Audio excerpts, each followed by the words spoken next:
soon as you do recording, we are live. And we're gonna be live. I'll do a countdown this way. Yeah. Okay, cool. Thank you. Mm-hmm. This is not. Are you ready to present? All the changes have been saved. Yeah.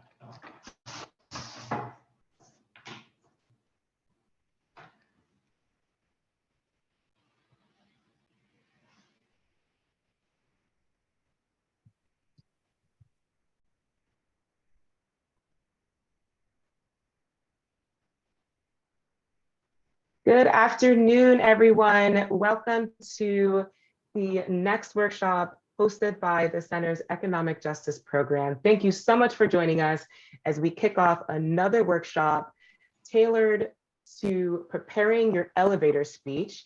And we are joined by Eric Obang, who specializes in recruiting, HR, and is a people operations leader.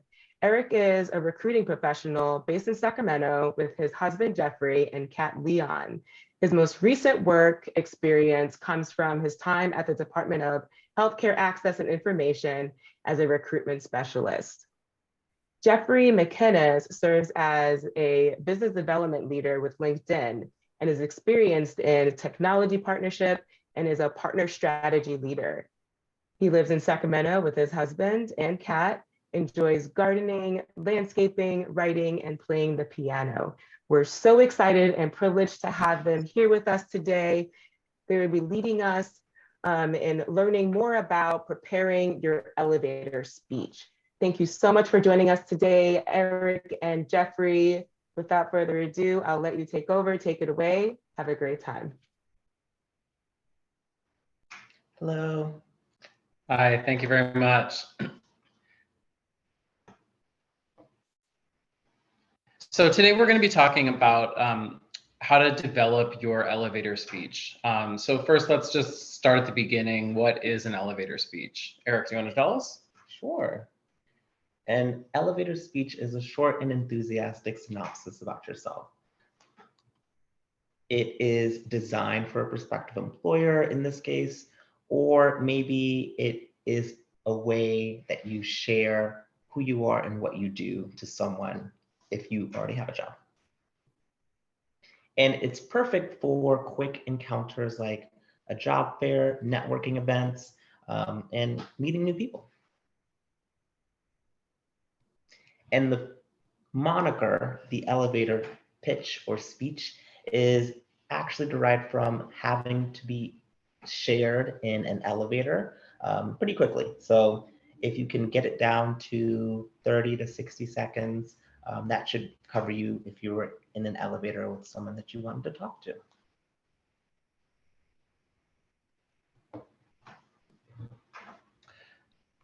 So one of the keys to developing an elevator speech and delivering it well and convincingly is to practice, practice, practice. When you're telling someone about yourself, kind of who you are, what you're about, what kind of job you're looking for or qualified for, it's important that you're confident and convincing. And the best way to be confident and convincing is to actually be prepared and believe in what you're saying and know what you're saying. And so it might feel weird at first to talk about yourself this way. It doesn't come naturally to most of us to just kind of pitch ourselves. But even if it feels weird, it just requires practice. So you want to have your elevator speech and practice it as much as you can. Practice it in the shower, practice it on the bus, practice it waiting for the water to boil, with your friends and your roommates until you cannot mess it up. And I think about it similarly to how I would think about playing the piano. I'm a musician, and for anyone who's ever been on stage or given like some kind of speech or performance or what have you in front of a group of people live, you realize that once you're standing in front of everyone that you really need to have you be very, very prepared. So essentially you've practiced it like a musician does so many times before you get on stage, if you will, that you can't mess it up. it just comes second nature to you. And once you practice it, it feels second nature, you can really deliver it well. So thankfully, an elevator speech is nothing like having to learn the piano and perform it on a concert stage. We're really talking about just kind of telling another person about yourself in kind of an employment context, and kind of pitching yourself, if you will.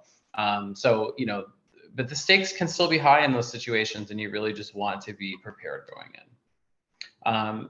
It's also important to be prepared to adapt. So you are, you know, practicing, we're going to help provide a kind of template so you can develop your own speech and kind of script, but you're not just reading a script, right? In a conversation with a human, the human you're speaking to might actually react and respond to something that you say. And you have to be prepared for that.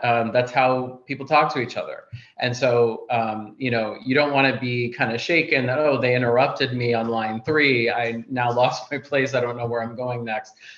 You have to be prepared to adapt and to, you know, actually, it's probably a good thing if the person you're speaking to kind of interrupts you midway to ask you a question, or because they're actually interested, they're engaged.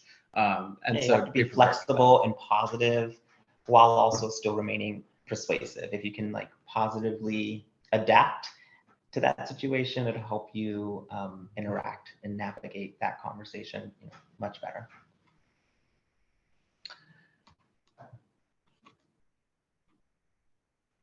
Okay, so now we want to actually provide you with just a basic template for developing your elevator speech. You know, it just covers kind of the basics of who you are, what you're interested in, and we'll just go kind of point by point. I'll start. So first, you want to tell them what's your name and who are you? Like, what's your headline about who you are, you know, in this professional context. And so, you know, example, I am a recent high school grad, or I'm looking to start my career, or I'm new to Sacramento. It doesn't have to be, right? It could be very specific, like I am a plumber, I am an accountant. Those are very specific and direct, and it can describe who you are in a professional context. But it doesn't have to be that specific. It could be, you know, like the examples here, you're a recent grad, or you're new to Sacramento, and that captures, you know, kind of where you're at in this moment in this conversation. Eric, do you want to take number 2? Sure. We'll dive into like the skills and experiences in a bit, but you can follow up with your name and who you are with what you're looking for and what kind of field or industry that you want to go into. So you could talk about how you are looking for entry-level employment, if this is kind of like your first professional job, or something in customer service, if you have an idea of a specific role that you want to be into, or if you're still kind of searching or maybe exploring a new industry that you don't know about, you can ask and open it up to probing questions from the person that you're having a conversation with something around, I'm looking for opportunities in the food industry. So that way, you know, if they interrupt you there, they can be like, oh, we have a position as a waiter X in this kind of role doing this. So. Okay, next one's optional. But if you have an educational experience or background or degree that you want to highlight, that you think, you know, makes sense to highlight in this context, then do so. So, you know, I'm a graduate of whatever school where I concentrated in this or had a passion for that. That is, you know, if it's relevant and you feel that it applies for you, do so, but it's not necessary. Frankly, I'm in my early 30s at this point, and the last time I was in school was when I was 21, 22, when I graduated undergrad. That was so long ago at this point that I don't feel that it's not at the top of what my elevator speech would be. Like if I were to write, maybe if I wrote a page or two, I would cover it. But if I'm just giving you, what do I tell you on the elevator? That's not, you know, super relevant anymore. Or maybe you don't have an educational background that, you know, you're proud of, or you think that like speaks well for you. That a lot of people don't, and that's fine. It's really about, you know, what do you want to share here? Does it make sense to share a school background that gives you any kind of, you know, tells them more about who you are and what you're qualified for? Awesome. And an elevator pitch should be an opportunity for you to share your skills and experiences. So this is where you get to brag a bit and share a little bit about why you're so special, what makes you unique, what you do that can add value to an organization to take it from today to tomorrow to like 10 years from now. So you can really beef up your elevator pitch by including words or themes that describe how many years of prior work experience you have in a certain field, whether that be food service, maybe babysitting or like childcare, customer support, engineering, computer software, fashion, design, like what it may be. Really distill the biggest achievements or things that you've been proud of in your work. That way you have an opportunity to brag about yourself and really position yourself as a stellar individual for this job. Finally, we think it makes sense to end on explaining why you're interested in this company. Assuming you're talking to someone who represents a specific company, certainly you will always want to cover this kind of question in an interview context. But why are you interested? Why are you engaged even in the conversation? Maybe it's that you know the company, you believe in their mission, or you think you'd make a killer sales representative because you love talking to people and you're passionate about the product. So really try to this is important because it's not like you're just walking around a career fair being like, I'm the hottest girl in school, hire me. I don't have to like put a lot of energy in. Like someone else is going to get a job if that person is like over you, if they really like have a reason and they like care about the company. It's not like you're not going to be expected that it's your biggest passion in life and that you feel that you were born to become, a sales representative at X company or whatever it is that, the kind of role that you're vying for. But you do have to have some level of background interest and express that. Even if it feels a little phony, again, that's where like the practice comes in. So this one's important. And it's really back to that theme around persuasion. You want to convince them that you are the person for the job. And you have shared so much about yourself and highlighted how special you are. It's really good technique to share why you're attracted or interested in that company. So if you can figure out ways to, hook them, and make them feel noticed and important in the conversation as well, that will help you be remembered by the person you're speaking with.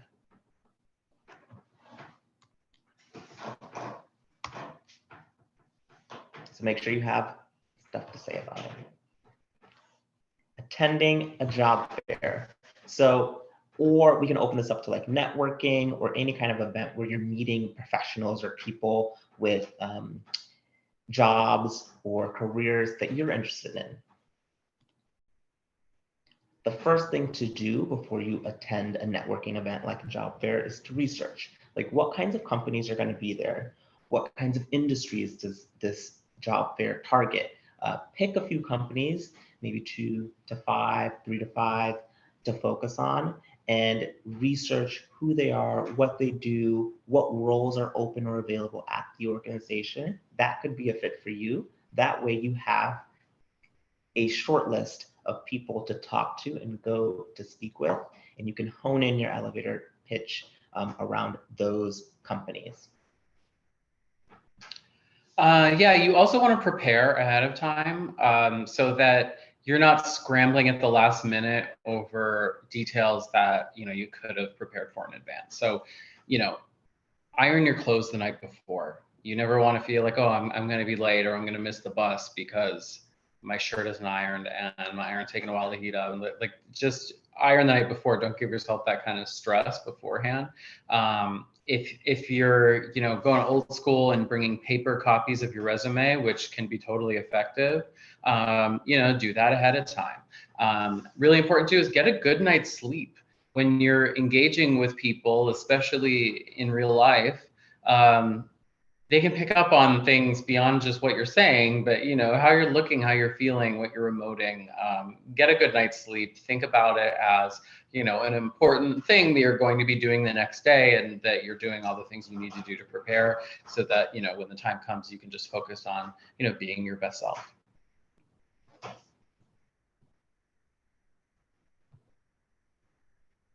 When you are attending these job fairs or networking events, make sure you understand the dress code, and make sure you are aware of the dress code, if any. So if everyone is showing it up in business casual, make sure you're dressed appropriately. If everyone is in business formal, dress appropriately there as well. So really focus on what will bring you comfort, safety, security to show up and be able to talk about yourself for potentially a couple hours. So wear clothes that you not only feel good in, that can also be comfortable, that you can wear and look pretty slick and impressive to potential and prospective employers. I love this one. So, because I always do it before any kind of important moment, is do a power stretch, which is like, you're crossing the finish line and you're throwing your arms up in the air and you're really stretching out. And there's something about physically opening up your body and your chest and your shoulders and kind of lifting and opening that makes you feel and look more confident. And so it's just kind of one of those physical things. I wouldn't suggest you're walking towards someone to talk to them and then you do your power stretch then. That might come off a little strange, but this is more so when you're alone in the bathroom before you go in somewhere, or having a private moment. Just help get out of your own head by doing this. Yeah, research shows that if you can just stretch, bring more blood flow throughout the body, and do so in a secluded and private area so you can really just be yourself, that'll help you relax. And then when you're at the job fair, you just got to go do the work. You have to go meet your 3 to 5 target companies, and then also put yourself out there, meet some new companies, talk to different people, really generate practice by talking through your elevator pitch with different folks that you may encounter, and get interested, get curious, ask questions, and just become a sponge for things that you want to learn more about, companies that you might be interested in, things that you haven't heard about before, and if there's something that you have no idea but you want to learn more, take a chance and go talk to that company to learn more, because you don't know what may happen or what opportunity may come out from you stepping outside of your comfort zone a little bit. And when you do meet and talk to those people, get contact information from those individuals so you can follow up with them via email, phone call. If they give you their business cards, and you'll have all that information there. You can also, give out business cards, but saving planet, saving trees. If you can go digital, that's great too. But yeah. Following up is really important. Mm-hmm. You can't leave it in someone else's hands to follow up with you, or that someone else, you did the work of showing up at a career fair, having some good conversations, you feel like you were on, you feel like you did really well, you connected with people, and then now you think your work is done, and now they are going to come to you and the opportunities will come to you. That's generally not how things work. You are the only person who's going to be responsible for and looking out for your own career. And so take that opportunity to follow up with people. I mean, you've now met them, you have a reason and an opportunity to follow up that you didn't otherwise have. You have their information and you have a reason to reach out. And so do so.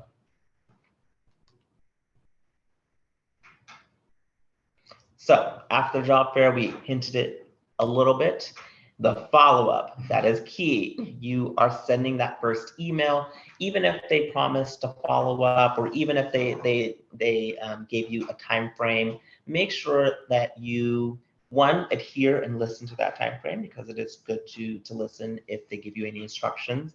But if it's past the time that they were going to follow up, send something or say a little like, hello, wanted to check in after this networking event.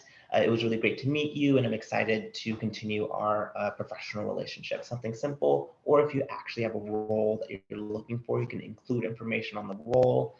But following up is the first step for engagement and really building your networking tree.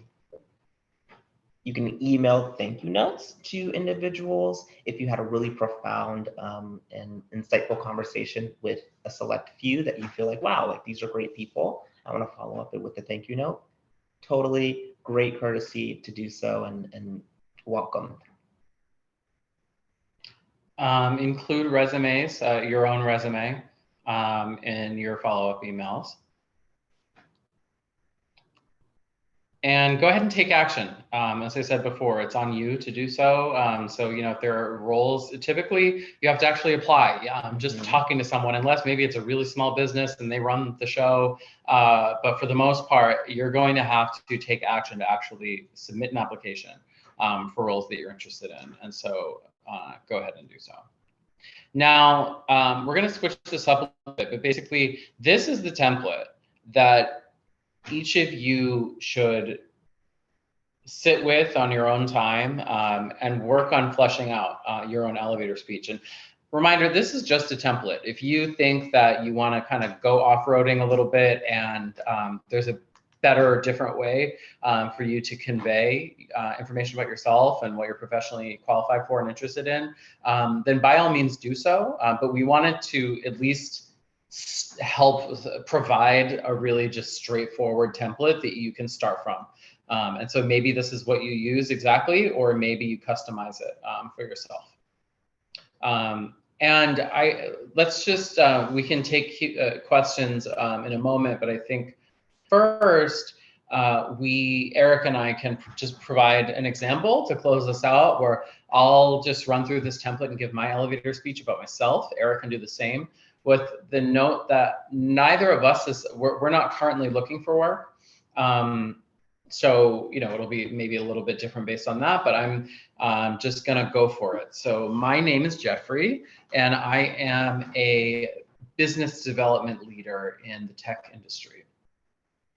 I am currently on a work sabbatical, but when I finish my sabbatical, I'm looking for another role similar to what I had before, which was leading a business development organization at a tech company. As I said before, I'm not going to cover number 3 because I graduated from college quite a long time ago, and I don't think it's that relevant for my elevator speech.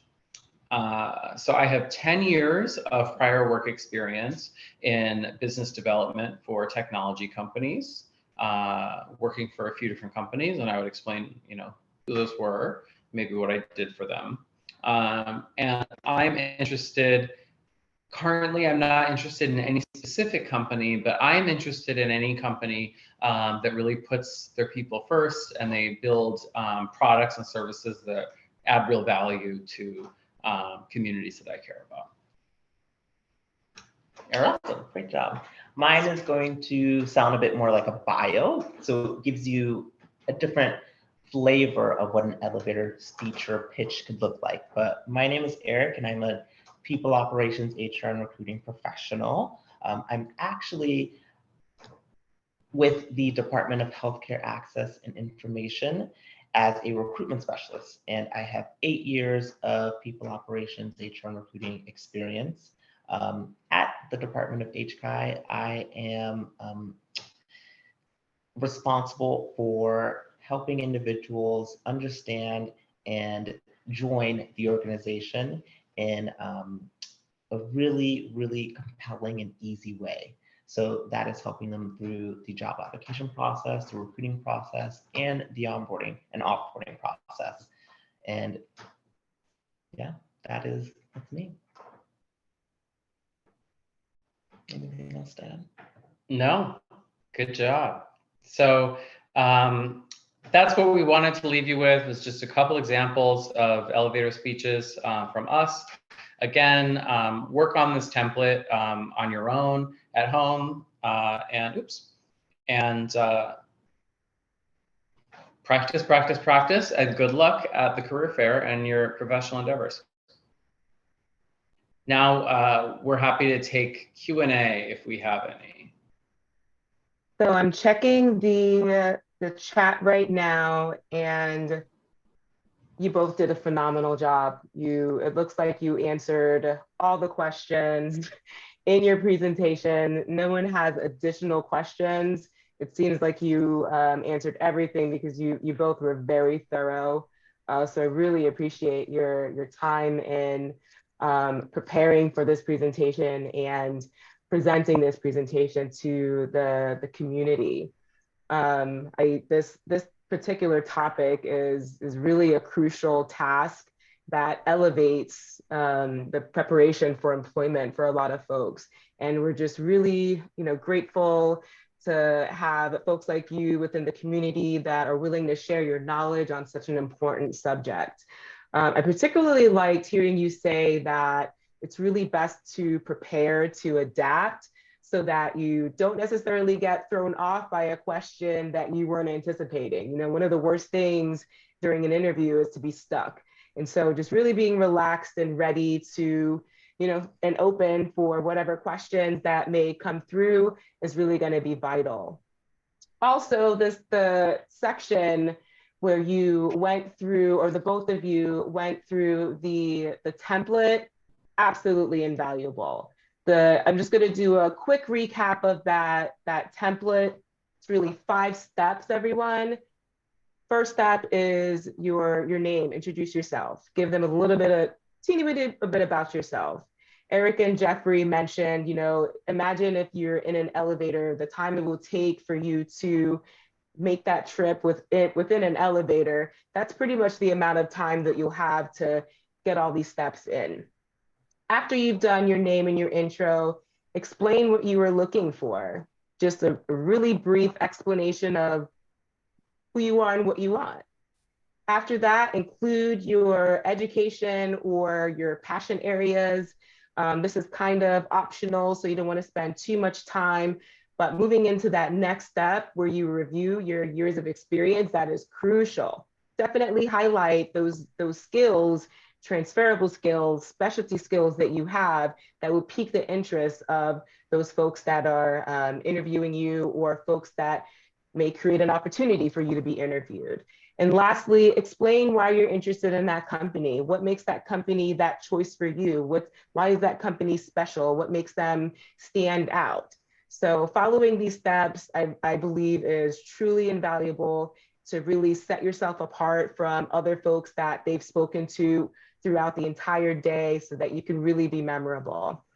If you all have any questions or need additional information, please feel free to email me at the center at info@saccenter.org, or you can give us a call at 916-442-0185. So the next economic justice workshop is about knowing your employment rights, and we'll be live on the center's Facebook page again on March 2nd from 2 to 3 p.m.